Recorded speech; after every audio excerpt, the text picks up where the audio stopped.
हमारे पास देखिए सबसे पहले ये क्वेश्चन नंबर 4 है प्रैक्टिस प्रॉब्लम का। इसमें क्वेश्चन में कह रहा है कंसंट्रेशन ऑफ H2SO4 इन अ बोतल levelled conc sulfuric acid is 18 m. The solution has a density of 1.84 per cubic centimeter. What is the mole fraction and weight percentage of H2SO4 in this solution? तो इसमें ये जो सबसे पहले है इसको हम लोग देख लेंगे 18 m का मतलब क्या होता है और किस तरीके से हम लोग यहाँ पे मोल फ्रैक्शन फाइंड आउट कर सकते हैं। आइए देखते हैं इसको।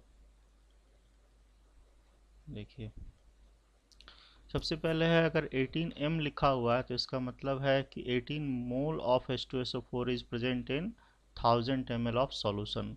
तो ये तो एक यहाँ से इंफॉर्मेशन मिल गया कि नंबर ऑफ मोल्स हमारा H2SO4 का कितना है, 18 मोल्स है। तो मोल्स आपका सॉल्यूट का मोल्स आ गया है। डेंसिटी के बारे में दिया हुआ है, डेंसिटी सॉल्यूशन का कितना है 1.84 ग्राम पर क्यूबिक सेंटीमीटर। पर क्यूबिक सेंटीमीटर को पर एम भी लिख सकते हैं क्योंकि 1 क्यूबिक सेंटीमीटर होता है 1 ml के इक्वल, तो ग्राम पर एम भी लिखा जा सकता है। आपसे क्वेश्चन में पूछा गया है कि मोल फ्रैक्शन ऑफ H2SO4 होगा क्या। तो मोल फ्रैक्शन ऑफ H2SO4 का ये फॉर्मूला है, हम लोग को मालूम है, number of moles of H2SO4 upon number of moles of sulphuric acid plus number of moles of water. तो देखिए सबसे पहले हम लोग यहाँ पे क्या करेंगे, वाटर का कितना मोल्स है वो फाइंड आउट करने की कोशिश करेंगे। तो वाटर सॉल्वेंट है, तो सॉल्वेंट का मोल्स फाइंड आउट करने के लिए क्या करना होगा, weight of solution find out करना होगा और wait of solid find out करना होगा। तो डेंसिटी दिया हुआ है, तो डेंसिटी इज इक्वल टू होता है मास बाय वॉल्यूम। तो मास इज इक्वल टू हो जाएगा D into V, that is density into volume. Density is 1.84 gram per cubic centimetre, या इसको आप एम कर दीजिए। और ये 1000 ml है। 1000 ml क्या है, कहाँ से आया ये 1000 ml, तो यहाँ इस डेफिनेशन से आया, 18 m से आया। 18 m का मतलब होता है क्या कि 18 mole of H2SO4 is dissolve in 1 litre of solution, और 1 लीटर का मतलब है 1000 ml। तो यहाँ ये ml और ये पर ml ये कैंसिल हो जाएगा, तो बच जाएगा 1840 ग्राम। 1840 ग्राम हो गया वेट ऑफ सॉल्यूशन। इसमें से आपको करना है वेट ऑफ सॉल्यूट माइनस। तो वेट ऑफ सॉल्यूट माइनस कैसे करेंगे, तो वेट ऑफ सॉल्यूट क्या है, मोल्स को मोलर मास से मल्टीप्लाई करेंगे तो वेट दे देगा। तो इसको आप मल्टीप्लाई करेंगे, इसमें माइनस करेंगे तो आपके पास कितना आ जाएगा, 76 ग्राम आ जाएगा वेट ऑफ सॉल्वेंट, जो कि वाटर का वेट है। अब 76 ग्राम आया, तो 76 ग्राम में आ गया वेट ऑफ सॉल्वेंट। इसको आप मोल्स इसका फाइंड आउट कर लेते हैं हम लोग। तो मोल्स होगा given mass solvent upon molar mass, 4.22 calculate करेंगे आ जाएगा। अब कुछ करना है नहीं हम लोगों को, 18 मोल्स हो गया H2SO4 का, फिर H2SO4 का 18 मोल और नीचे हो गया 4.22 मोल्स ऑफ सॉल्वेंट। तो ये इसको आप डिवाइड करेंगे, 18 अपॉन 22.22 0.81 आ जाएगा मोल आपका, ये मोल फ्रैक्शन आ जाएगा H2SO4 का। तो ये आंसर आ गया आपका, ये आंसर आ गया। ठीक है। मास परसेंटेज निकालने का बहुत सिंपल तरीका है, वेट ऑफ H2SO4 देख लीजिए कितना है, वेट ऑफ सॉल्यूशन कितना है, 100 से मल्टीप्लाई कर दीजिए। तो 18 इंटू 98 ये बता रहा है weight of H2SO4, 1840 weight of solution निकाले थे हम लोग, और 100 से मल्टीप्लाई करेंगे, कैलकुलेट करेंगे तो 95% आ जाएगा मास बाय मास। तो ये हमारा हो गया, एक क्वेश्चन वर्कआउट हो गया। दूसरा देखते हैं हम लोग। नेक्स्ट क्वेश्चन है हमारे पास ये, इसको देखिए क्या कह रहा है ये।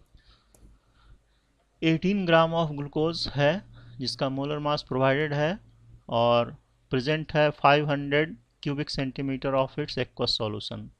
What is the molarity of the solution, ये पूछ रहा है कि मोलरिटी क्या होगा और क्या एडिशनल इंफॉर्मेशन चाहिए कि आप मोलरिटी भी काउंट कैलकुलेट कर सकें। तो लेट अस सी, सबसे पहले तो हम लोग मोलरिटी निकाल लेते हैं। यहाँ पे क्वेश्चन आसान है, ये इन्फॉर्मेशन याद रखना है, 1 ml is equal to 1 cubic centimetre काम आएगा। तो वॉल्यूम ऑफ सॉल्यूशन है 500 क्यूबिक सेंटीमीटर, इसको लिख सकते हैं 500 ml, और 500 ml को 1000 से डिवाइड कर देंगे तो क्या आ जाएगा, 0.5 लीटर आ जाएगा वॉल्यूम ऑफ सॉल्यूशन। मोलरिटी का फॉर्मूला आपको पता है, मोलरिटी का फॉर्मूला क्या होता है, weight of solid by molecular weight of solid और volume of solution in litre denominator में। तो आपके पास दिया हुआ है weight of solute 18 gram, molar mass 180 gram पर मोल और volume of solution 0.5 litre. Solve करेंगे तो आ जाएगा 0.2 मोल पर लीटर। अब है मोललिटी निकालना है, तो मोललिटी के लिए आपको क्या चाहिए, आपको चाहिए number of moles upon weight of solvent in kilogram. तो नंबर ऑफ मोल्स तो यहाँ से आ जाएगा 18/180 से आ जाएगा नंबर ऑफ मोल्स, और वेट ऑफ सॉल्वेंट आपको निकालने के लिए क्या चाहिए होगा, डेंसिटी चाहिए होगा। तो डेंसिटी, इसमें रिक्वायर्ड डेंसिटी अगर दिया हुआ होता तो हम लोग इजी वे में फाइंड आउट कर लेते, क्योंकि डेंसिटी से क्या करते, मास ऑफ सॉल्यूशन निकालते, मास ऑफ सॉल्यूशन में माइनस करते मास ऑफ सॉल्यूट, तो मास ऑफ सॉल्वेंट निकल जाता। मास ऑफ सॉल्वेंट को फिर हम लोग यहाँ पे रखते थे केजी में कन्वर्ट करके, तो मोललिटी फाइंड आउट हो जाता है। तो इस तरीके से वर्कआउट कर सकते हैं हम लोग। आइए नेक्स्ट क्वेश्चन देखते हैं। नेक्स्ट क्वेश्चन देखते हैं हम लोग। ये है question, the solubility of barium hydroxide BaOH whole twice 8H2O in water at 288 Kelvin is 5.6 gram पर 100 ग्राम ऑफ सॉल्वेंट वाटर है। कहता है what is the molality of the OH minus ion in the saturated solution of barium hydroxide. बाकी information ये atomic molar mass दिया हुआ है, तो देखते हैं कैसे ये सॉल्व होगा। देखिए सबसे पहले देखिए सॉल्युबिलिटी ऑफ बेरियम हाइड्रोक्साइड कितना है, 5.6 ग्राम है 100 ग्राम ऑफ सॉल्वेंट में। मोललिटी निकालना है तो हमको 1000 ग्राम में सोचना होगा। क्योंकि मोललिटी को आप कैसे डिफाइन करते हो, number of moles of solid present in 1 kg of solvent या फिर 1000 ग्राम ऑफ सॉल्वेंट। तो आप यहाँ से देखिए 100 ग्राम डिजॉल्व कर सकता है 5.6 ग्राम, तो 1000 ग्राम कितना करेगा, 56 ग्राम हो जाएगा। ये कैलकुलेट कर लेंगे इजी वे में।